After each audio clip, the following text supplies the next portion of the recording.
So this is going to be a review of the thruster, and this is a flying vehicle that is unique, fun, unnecessary.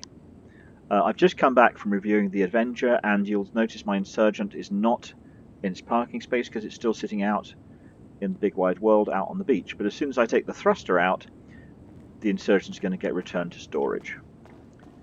Here is the thruster. Just press F to get into it like any other vehicle. And I'll start off by looking at what you can do on upgrades. So in the vehicle workshop, armor. Well, as you notice, I'm not really protected very much in this thruster. Anyone facing me from the front on can shoot me pretty much anywhere on my body. I'm not going to survive because of armor on the thruster. The thruster itself may survive a little bit longer, but I can still get shot out of it, and if I get shot out of it and it drops, it's going to get destroyed, most likely. You can upgrade the engine to go faster, you can have countermeasures, chaff or flares. Chaff is actually, I find, more useful. Chaff you get 10 shots, but it shuts down anyone targeting you for a while. Flares, you have to time them just right, you get 20 shots. Livery, I always go with red and black on this character, or pretty much always. I don't really consider this a military vehicle.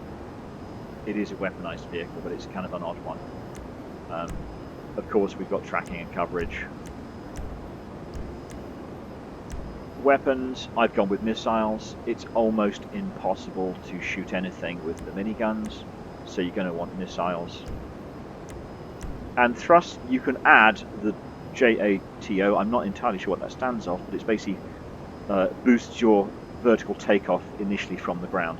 It's the 2 cylinders you see on the back there.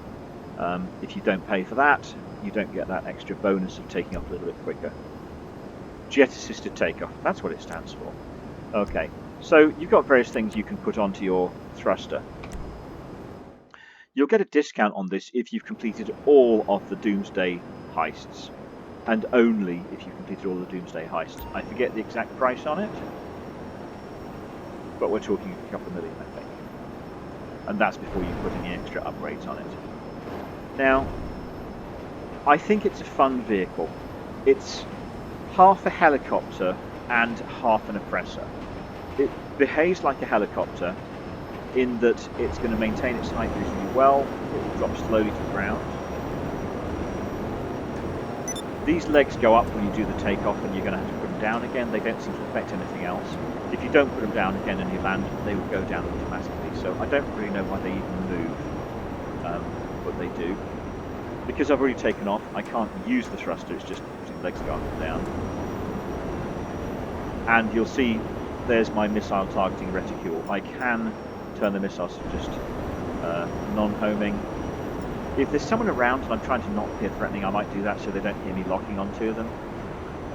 There might be occasions when you want to target a missile at something and something else is trying to drag you away from it. That might be useful. Once you're in this, you can't go unarmed, you can't go into passive mode. But you can be passive in this before you get into it, and that prevents you from starting the missiles. Now, I do like the fact that you can use your view, and this is your least interrupted view of anything, because there's no helicopter in the way that you're looking through. There's no front of the motorbike. You get a really nice view of the world. It's also kind of difficult to judge your height. Maybe with a bit of practice you get good at that. But you do get a very clear view of the landscape. Of course, you've still got your mini-map in the corner. Can't get rid of that. Well, I don't think you can get rid of that. And we've got 3 levels of zooming out, but they don't make a lot of difference. And it's not a particularly big vehicle. The one problem again is your thruster itself can block your view of something you're trying to target, which can make it slightly less than useful. But unlike a real world thruster, and there's something like this in the real world, this has got infinite fuel, so you're never going to have to worry about running out. And I say it behaves like a helicopter because you can land it on a helicopter pad. However, you can't put it into a garage. It's not a car, it's not a ground vehicle. So it acts, unlike the Oppressor, which acts like a ground vehicle but that flies, or the Deluxo, which acts like a ground vehicle that flies. This thing flies and does not act like a ground vehicle. It cannot be landed on the ground in a garage. It can be landed like a helicopter. So if I go to my office over here,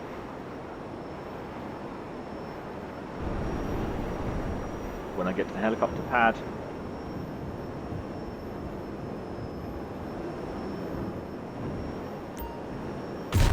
I can land it. Threw off some chaff there, because it's the same button to land it is chaff, which is just silly. However, that chaff will be replenished when I go back to it, I think. And I very rarely worry about the chaff anyway. So that's the thruster. You have to have the facility, then you have to buy the thruster, then you have to do all the upgrades on the thruster. Is it fun? Yes. Is it worth having? Your judgment. Certainly I would buy the Oppressor Mark II first. This is not going to replace your Mark II. I think it's not as fast. You can't judge your speed. There's no way to judge your speed other than maybe flying with somebody else and seeing how fast they're going.